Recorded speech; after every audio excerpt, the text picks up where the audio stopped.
Alright everybody, this is a mini tutorial on how to dimension a multi-view sketch or drawing. Let me quickly show you what we've got here, give you a reminder. This is the isometric view of this shape right here. I took the photo at an angle that would give you roughly that same perspective that we use for isometric drawings. We can see here we have a top side showing, we have a front side showing, and we have a right side showing. The multi-view portion of this is where instead of this attempt at a three-dimensional view, we flatten it to 2 dimensions only, looking down from the top on our shape and drawing it out, looking straight on at the shape so we can see the front side and drawing its shape out, and then looking at it from the side and drawing its shape out. Couple reminders and maybe tips to add to your skills here. Since the top view is not all continuous, you do break up the 3 blocks in a row to show that they are not all continuous. Whereas you see I haven't broken up any of the cubes on the front view because these are all continuous. They're all on the same plane. Looking in from the side, I did break the cubes up again because the cube on the bottom is actually closer to the viewer. The cube on the top is actually further back. Now, I said 2 dimensions. Well, when we look at, sorry, let me pause for a second. We could use the dimensions length, width, height. Totally fine in this video because I think it makes a little bit more sense. I'm going to use height, width, and depth. Here on the top view, we can see the width, we can see how wide the object is, and we can see how deep it goes. We can see its depth. So in the top view, you can see width and depth. In the front view, we can see height, how high it is, and we can see how wide it is, so height and width. In the side view, we can still see height, and we can see depth. So in our 3 different views, we can see all 3 dimensions, just not in any one view by itself. Isometric view, we can see all 3 dimensions, but very hard to add measurements to that piece. So dimensioning is where we actually give numbers to the different dimensions, numbers to the depth, width, and height of our object. We don't want to be redundant. Let's not waste any time in our drawings. We don't want to label the depth twice. We don't want to label the width twice or the height twice, even though it shows up in multiple different places. So we look at this and we decide, all right, which view shows the most, is the most applicable view for width, height, and depth. For depth, I really don't see why one is better than the other, so I just choose, and I'm going to choose not to label the depth on the top view. I am only going to label the depth on the right side view. And if we zoom into this image of our ruler, we can see here's 1/4, 1/2, and 3/4. So this is 3/4 of an inch. So what we do here is we put the measurement between these dimensioning lines, these guidelines, and I'll say that's 3/4 of an inch, and then I'll draw arrows out to those lines. So we can see, oh, from that line to that line, 3/4 of an inch. All right. Now, I think the front view in this situation, and this is totally opinion-based, but in this situation, I think width and height are both best shown on our front view here. because we can see not only do we have a total height, but we also have height of the first level versus height of the total piece. Width, I think, is also nice here. While we can see it up here, and we could label each of those, it's, in my opinion, easier to see that while we do have total width, we also have width out to this point and width out to this point. So let's take care of height first. We only have two height measurements we need.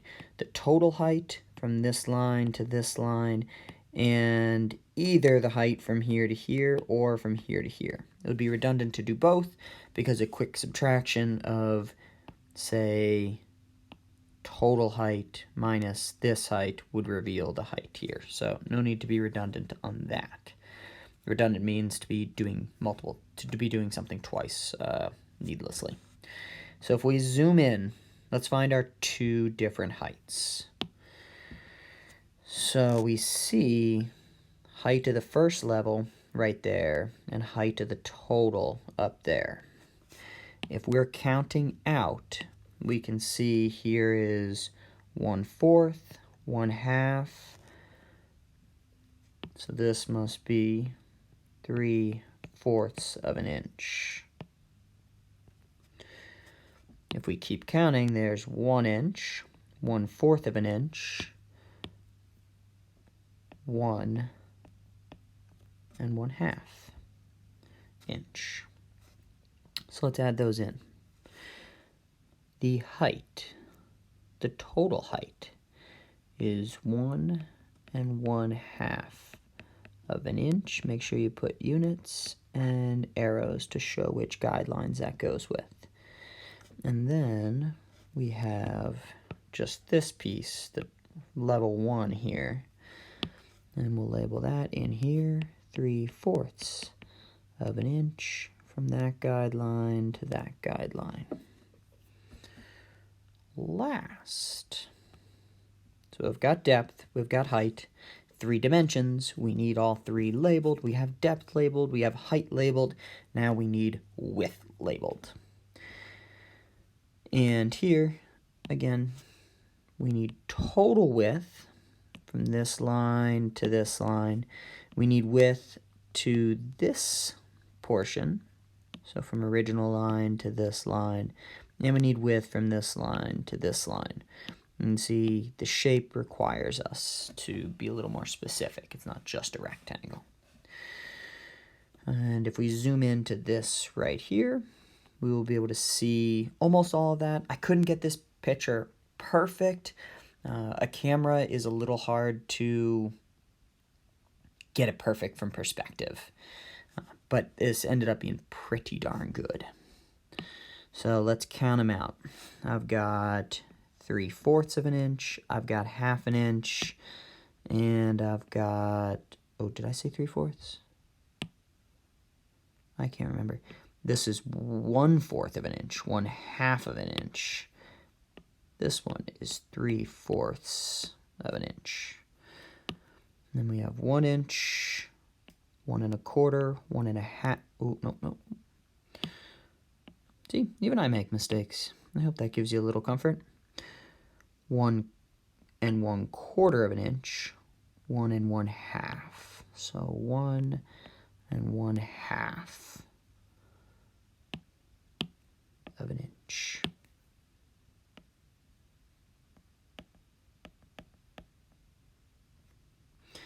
And if we look at total, we've got 1 3/4, 2 inches. And here's where perspective was really hard for me to get all the measurements on. If you could see this in real life, you would see that this edge is actually on that one right there. So it's actually right here. Again, limitations of camera versus your 2 eyes in real life looking down on that. And that would be 2 1/4. 2 1/4. All of those are in inches. So let's add those to the line, to our shape. If we look out from edge to edge for total width, that is 2 1/4 inches. If we're looking from that line to that line, we are looking at 1 1/2 of an inch. And our last little bit from here to here is 3/4 of an inch. And that's everything. I, in the end, did not label anything on my top view. I definitely could have labeled widths up here, and I even could have labeled depths up here. But you can see because they are aligned, those guidelines line up our top and our front, and these guidelines here line up our front and our right. Whatever we label over here applies to the same thing over here. And everything we labeled here, and for width, applies to everything up here. That is it for my video. I hope that makes dimensioning a little easier, but practice makes perfect. Do a few of these, increasing from easier to medium to hard, and hopefully by the time you're done with that, not only will you be confident in your dimensioning skills, you'll be more confident in your ruler measurement, more confident in your multi-view drawing, and your isometric drawing. Good luck, everyone. Take care.